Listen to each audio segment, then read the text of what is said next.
और हम लोग को आश्चर्य तब होता है जब मणिपुर इस देश का पूर्वोत्तर राज्य है, महत्वपूर्ण राज्य है, डबल इंजन की सरकार है,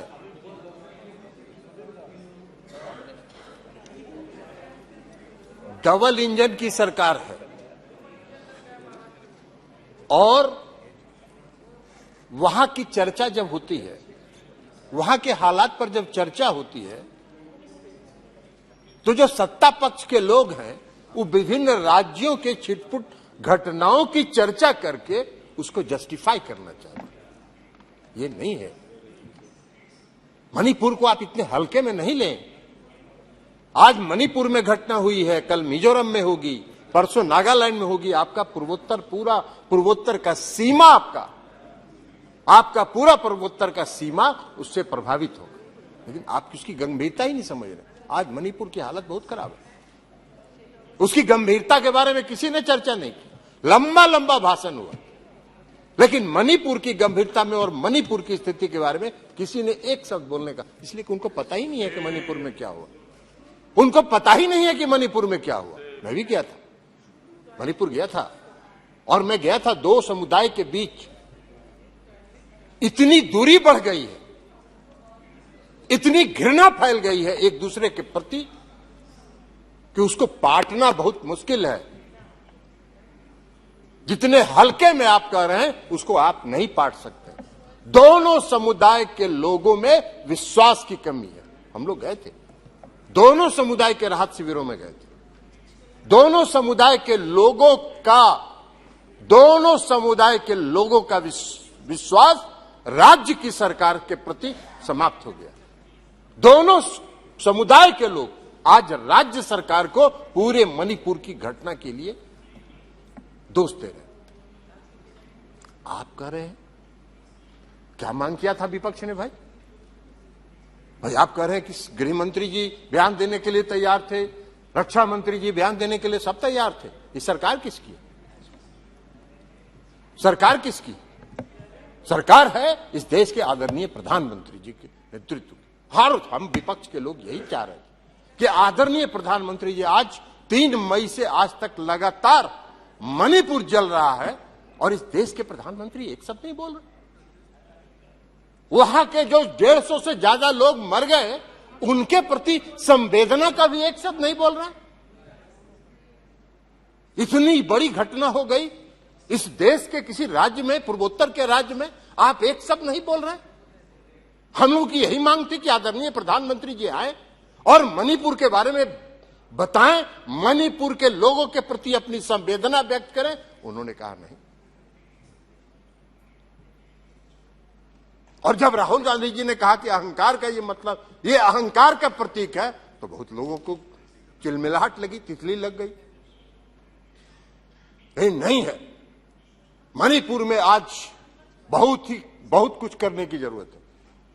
मणिपुर के लोगों में विश्वास पैदा करने की जरूरत है। दोनों समुदाय में विश्वास पैदा करने की जरूरत है। मणिपुर के लोगों को पुनर्वासित करने की जरूरत है। आज बेघर हो के लोग मई से आज तक राहत शिविरों में रह रहे। राहत शिविर में गर्भवती महिलाओं का गर्भ रह रही है, वहां प्रसव पीड़ा हो रहा है, वहां बच्चे पैदा हो रहे हैं। यह दुर्भाग्य है। और आप कह रहे हैं उसको अलग अलग राज्यों की छिटपुट घटनाओं को जोड़कर आप कह रहे हैं कि बहुत सही। भाई मौन व्रत तो धारण किया प्रधानमंत्री जी, जरूर किया। क्या नहीं? प्रधानमंत्री जी इस देश के प्रधानमंत्री हैं। उनका यह कर्तव्य दायित्व तो नहीं बनता है कि अपने राज्य में, किसी राज्य में इतनी बड़ी घटना हो गई, उसके बारे में हम एक शब्द बोले?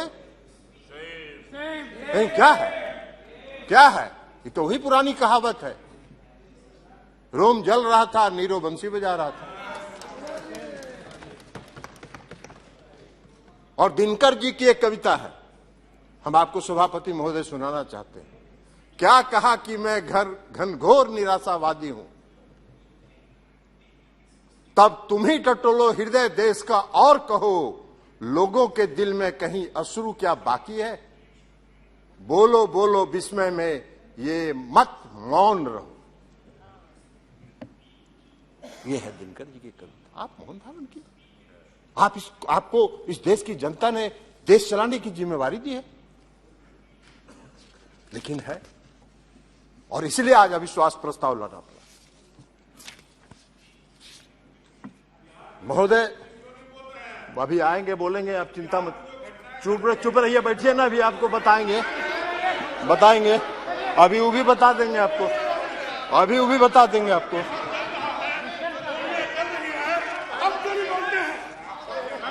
बैठिए आराम से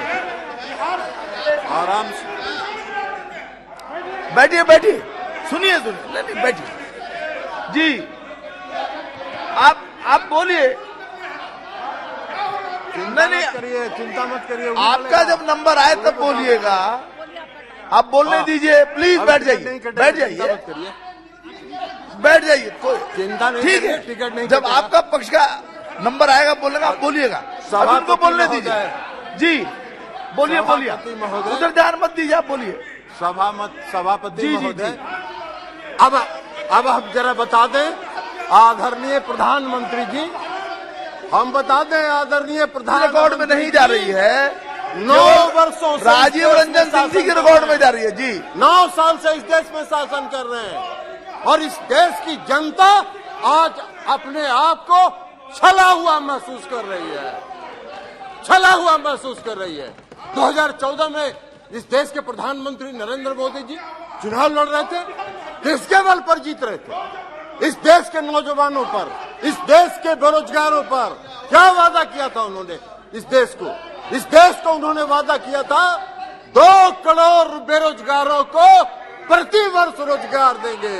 9 साल हो गया, 18 करोड़ का तो हिसाब दीजिए, 18 लाख का भी हिसाब नहीं दे रहे, 18 लाख का भी हिसाब नहीं दे रहे, काहे का? और बना दिया क्या दिया? हाँ, रोजगार दिया एक आदमी को रोजगार जरूर मिला, वो सबसे बेरोजगार था। हम नाम नहीं बोलेंगे किसको रोजगार दिया उन्होंने, ये खुद बताएं कि किसको रोजगार उन्होंने दिया, जो सबसे बड़ा बेरोजगार था, और उसको भारी रोजगार देके पूरा इस देश के नंबर 1 और दुनिया के नंबर 3 पर पहुंचा देने का काम किया। नाम बताइए आप ही, किसको इतना बेरोजगार था जिसको रोजगार दिया? इस देश के नौजवानों को तो रोजगार नहीं मिला। हम लोग भी चुनाव लड़ रहे थे 2014 में,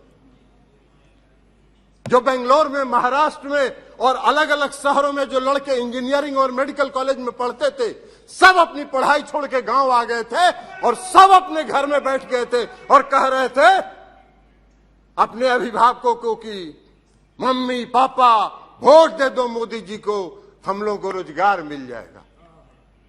रोजगार तो मिल गया, क्या हुआ? आज वही लड़के 5,000 4,000 रुपए की नौकरी के लिए प्राइवेट कंपनियों में दर भटक रहे हैं। 18 करोड़ लोगों के रोजगार का क्या हुआ? 18 करोड़ लोगों के रोजगार का हिसाब दीजिए। बना क्या दिया आपने? अभी रक्षा मंत्री जी नहीं है, रक्षा मंत्री जी नहीं है। रक्षा मंत्री जी को मालूम है इस देश में जो नियमित सेना में बहाली होती है, लाखों नौजवानों ने नियमित बहाली में दौड़ में पास किया, उनका मेडिकल हो गया, उनका नियुक्ति पत्र जारी होना था, उसको फाड़ के फेंक दिया गया और 4 साल के लिए अग्निवीर बना दिया गया। बाहर रोजगार के प्रति आपका नजरिया, कौन सा रोजगार के प्रति आपका नजरिया है? यही है आपका रोजगार के प्रति आपका नजरिया। महोदय, देश के प्रधानमंत्री ने 2014 में घूम के भाषण दिया। अरे बोलिए ना कि नहीं बोले थे कि 2 करोड़ लोगों का अगर साहस है, हिम्मत है तो कहिए कि हमने नहीं कहा था कि हम 2 करोड़ लोगों को रोजगार देंगे। काला धन लाएंगे, काला धन पूरे देश से लाएंगे, पूरे दुनिया में जितना काला धन है वो लाएंगे। हर गरीब के खाते में 10 से 15 लाख रुपया पहुंचाएंगे। एक आदमी को भी नहीं मिला। काला धन लाने की तो बात छोड़ दीजिए। विजय माल्या, नीरव मोदी और मेहुल चौकसी आपके आंख के नीचे से काला धन लेके विदेश चला गया आपका बैठे रह गए। आप देश की जनता को छल रहे हैं, देश की जनता को छलने का काम कर रहे हैं। और उसके बाद इस देश के गृह मंत्री जी 2014 के चुनाव के बाद हमने देखा एक टीवी चैनल पर इंटरव्यू उनका। एक टीवी चैनल वाले ने पूछा देश के गृह मंत्री जी से कि माननीय गृह मंत्री जी, आपने इस देश में नौजवानों को 2 करोड़ लोगों को प्रति वर्ष रोजगार देने का वादा किया था। आपने हर गरीब के खाता में 10 से 15 लाख रुपए भेजने का वादा किया था। क्या हुआ? क्या कहा उन्होंने? उनका जवाब था कि चुनाव के टाइम में इस तरह के जुमले कहे जाते हैं जिसका कोई मतलब नहीं है। मेरे इसमें है, कहिएगा दिखा देंगे इसमें है आपका गृह मंत्री जी का इंटरव्यू। आपका गृह मंत्री जी का इंटरव्यू है, दिखा देंगे। आपके गृह मंत्री जी का इंटरव्यू दिखा देंगे। जुमला कहेंगे।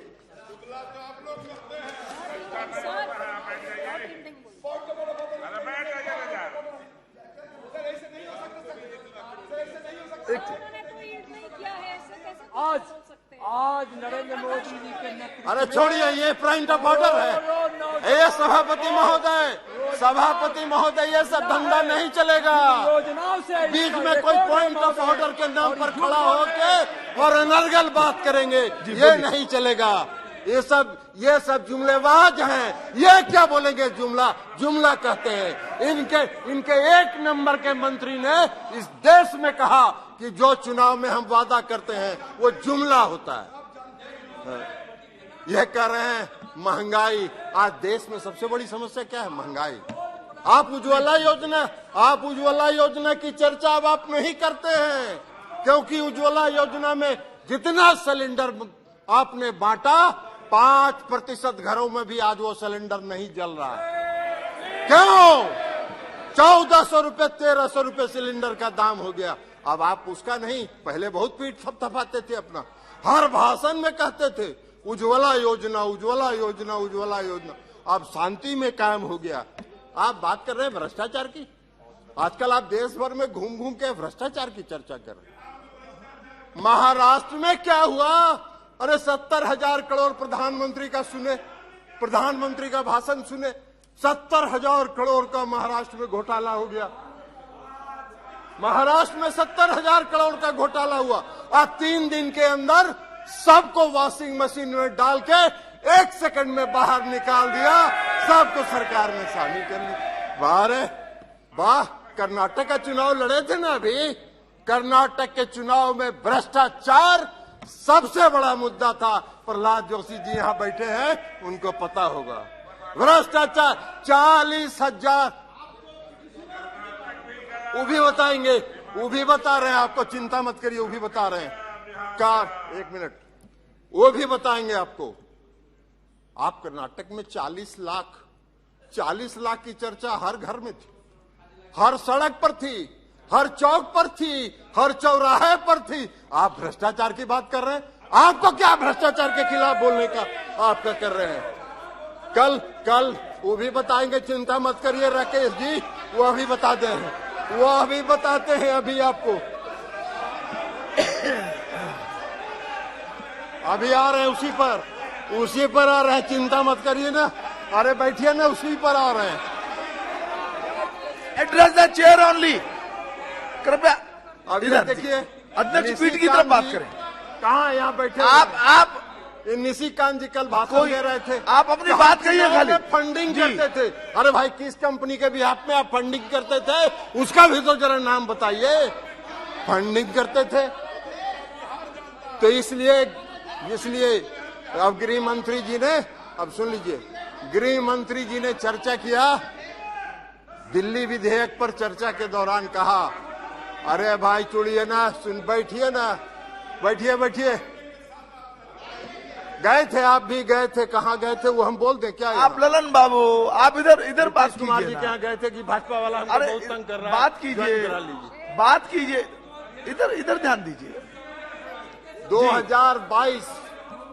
2022 में जब हम लोगों का गठबंधन बना, 9 अगस्त को, 1 मिनट, 9 अगस्त 2022 की, तब से इनको तितली लग गई, तब से इनको भारी तितली लग गई है। पूरा देह खजुला रहा है, सबका देह खजुला रहा है। 2017 में अभी बताएंगे आपके भविष्यवाणी का भी, आपके गृह मंत्री जी कितने बड़े भविष्य वक्ता हैं। 2022 में जब हुआ, तितली लग गई, तितली लग गई, इसलिए कि 2015 में जब 3 नहीं, ये बात ठीक नहीं। गठबंधन आपको अवसर मिलेगा हो गए, तब आप अपनी बात रखिएगा। आपको अवसर मिलेगा, अपनी बात रखिएगा। अभी सुनिए, 2017 में जब हम लोग 2015 में जब हम लोग का, ओहो ठरण यार, आप कहा के लिए बीच में बोल रहे हैं। 2015 में जब बिहार में गठबंधन हुआ आरजेडी का, जनता दल यू का और कांग्रेस पार्टी का, तो गृह मंत्री जी 3 महीना बिहार में कैंप किए, 3 महीना बिहार में कैंप किए। और खड़े बैठिए ना आप दिल्ली का बैठे, बिहार के बारे में क्या जानते हो? एबीसीडी जानते हो ही नहीं, एबीसीडी जानते हो? एबीसीडी जानते हो? आप बार बार उधर क्यों देखते हैं? तो आप इधर बात करिए ना। तो जब गठबंधन हुआ 3 महीना भी वहां 3 महीना गृह मंत्री जी कैंप किए, 3 महीना गृह मंत्री जी कैंप किए और 43 आम सभा इस देश के आदरणीय प्रधानमंत्री जी ने की, जो रिकॉर्ड है किसी राज्य के विधानसभा के चुनाव में प्रधानमंत्री ने 43 आम सभा की होगी, ये रिकॉर्ड है। और सीट आया 52 गो, 52 सिमट गए। और जब इनका नहीं चला तो इन्होंने लालू जी के परिवार के यहाँ छापा मरवाने का काम किया। और जब छापा मरवाने के कारण 2017 में हमारा गठबंधन टूटा, तो 17 से 22 तक कुछ नहीं हुआ, 2017 से 2022 तक कुछ नहीं हुआ। शांति में इनके तीनों पालतू तोते शांत बैठ गए। और जैसे ही 9 अगस्त 2022 को फिर से गठबंधन हुआ, तीनों तोता चालू हो गए, तीनों तोता दौरा कर रहे हैं, लगातार दौरा कर रहे हैं, लगातार छापा मार रहे हैं। अरे मारते रहो, बिहार का 40 में 40 सीट हारोगे।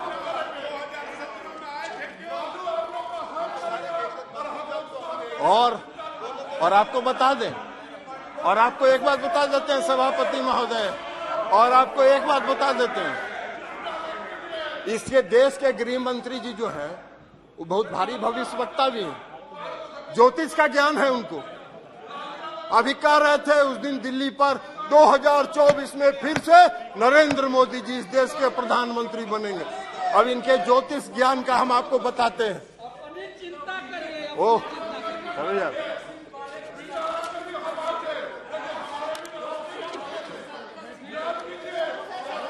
बैठिए, बैठ जाइए, बैठ जाइए, बैठ जाइए, बैठ जाइए, आप बैठ जाइए, बैठ जाइए प्लीज, बैठिए, बैठिए, बैठिए।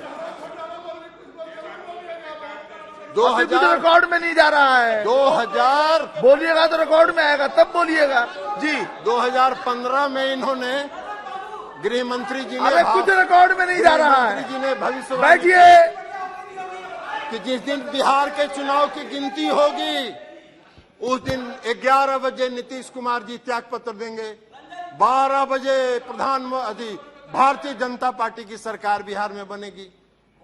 इनका भविष्यवाणी फेल कर गया, भविष्यवाणी फेल कर गया गृह मंत्री जी का। 52 को मात्र सीट आया। 2021 में बंगाल में चुनाव लड़ रहे थे, कहे 2/3 बहुमत से सरकार बनाएंगे, हार गए। 2022 में हिमाचल गए, वहां कहे सरकार बना रहे हैं, भविष्यवाणी फेल कर गया। कर्नाटक गए, वहां कहे 2/3 से सरकार बना रहे हैं, हार गए। 2024 भी आप जरूर हारेंगे, आपका भविष्य यही बता रहा है। और आप एक बात बता देते हैं, 2-3 मिनट में प्लीज 2-3 मिनट में कंक्लूड करेंगे सभापति महोदय। आई गृह मंत्री जी का आदत है ये सब, इनका गृह मंत्री जी का ये आदत है। बिहार में अभी 3 बार गए, 3 दौरा कर लिए हैं। एगो पहला दौरा में गए, बैठिए, पॉइंट ऑफ ऑर्डर के लिए क्या पॉइंट ऑफ ऑर्डर है? नहीं, क्या पॉइंट ऑफ ऑर्डर? जी जी, क्या क्या 352(2) जी 352(2) सर, आप बैठिए ना, बैठिए आप। इन्होंने कई एक बातें जो है डिफेमेटरी माननीय गृह मंत्री जी के लिए की है। 352(2) ये कहता है कि वो सदन के सदस्य हैं, बिना ये नोटिस के उनके बारे में इस तरह की बातें जो बाहर बोली गई हैं वो नहीं बोल सकते हैं। माननीय रंजन जी जो है, ललन जी, इस सदन के मेरे से ज्यादा वरिष्ठ सदस्य हैं, यहाँ के नियम कानून के बारे में उनको ज्यादा जानकारी है, इसलिए जो भी बातें उन्होंने कही वो एक्सपंज कर देना चाहिए और उनको इस तरह की बातें नहीं करनी चाहिए। देख लेंगे उसको। जी हो गया, ठीक है अरे छोड़िए ना, 1 मिनट। जी, जी, जी। ओ छोड़ दीजिए ना जी। कुछ नहीं बोले, इनका छोड़ दीजिए। हाँ, और सभापति महोदय 3 बार गए गृह मंत्री जी बिहार। पहला बार गए पूर्णिया में भाषण दिए, कहे कि पूर्णिया का हवाई अड्डा मोदी जी ने बनवाया कि नहीं बनवाया। जनता हंस रही थी, जिसका काम भी शुरू नहीं हुआ उसको ही बनवा दिया हवाई अड्डा। अरे ऐसा बड़ा भारी जुमलेबाज तो देखे ही नहीं भाई। जिस हवाई अड्डे का काम भी शुरू नहीं हुआ उस हवाई अड्डे को बनवा दिए। या यही अध्यक्ष थे, ये जो बैठे हुए हैं ना, ये अध्यक्ष थे, यही फीडबैक दिए होंगे। और उसके बाद गए अभी लखीसराय में, लखीसराय में जाके इन्होंने क्या कहा, मुंगेर में इंजीनियरिंग कॉलेज मोदी जी ने बनवाया कि नहीं बनवाया, मेडिकल कॉलेज बनवाया कि नहीं बनवाया, हर घर नल का जल मोदी जी ने पहुंचाया कि नहीं पहुंचाया। तीनों झूठ है, तीनों सफेद झूठ है। मुंगेर का मेडिकल कॉलेज 1 रुपया केंद्र का नहीं है, मुंगेर का इंजीनियरिंग कॉलेज 1 रुपया केंद्र का नहीं है। मुंगेर बिहार में हर घर नल का जल 1 रुपया राज्य की सरकार ने केंद्र से नहीं लिया। इन्होंने ऑफर किया, उन्होंने ठुकरा दिया, कहा नहीं लेंगे। तुम्हारी फितरत है, केंद्र सरकार की फितरत है। राज्य की कोई योजना चलती है, उसमें कुछ पैसा दे देते हैं। अब पैसा दे के कहते ही तो मेरा योजना है। नीतीश जी ने कहा 1 रुपया नहीं लेंगे, हम अपनी ताकत पर करेंगे, और ये काम उन्होंने किया। शर्म ही नहीं आता है। ये भी गए थे लखीसराय में, यही बताए होंगे कि मेडिकल कॉलेज बनवा दिया, इंजीनियरिंग कॉलेज बनवा दिया, हर घर नल का जल बनवा दिया। ललन जी फीडबैक देते हैं। इस देश के गृह मंत्री जी इसी तरह के बयान करने के आदी हैं। अरे जम्मू एंड कश्मीर में पीडीपी कौन था, क्यों समझौता किए थे? आपका नेचुरल एलाई था क्या? आपका स्वाभाविक गठबंधन था जी। बात बना रहे हैं और यहाँ भाषण देते हैं सब। जम्मू एंड कश्मीर का मुफ्ती महबूबा मुफ्ती से गठबंधन किया कि नहीं किया? क्यों किया?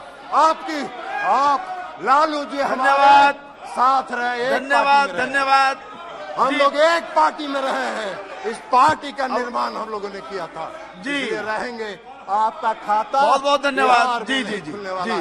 तो इसी के साथ श्री मैं राम सभापति कृपाल यादव महोदय, बस कंक्लूड कर रहे हैं। जी। इसी के साथ सभापति महोदय, मैं अविश्वास प्रस्ताव का समर्थन करता हूं और इनकी 2024 में विदाई का श्री ऐलान राम कृपाल यादव जी। धन्यवाद।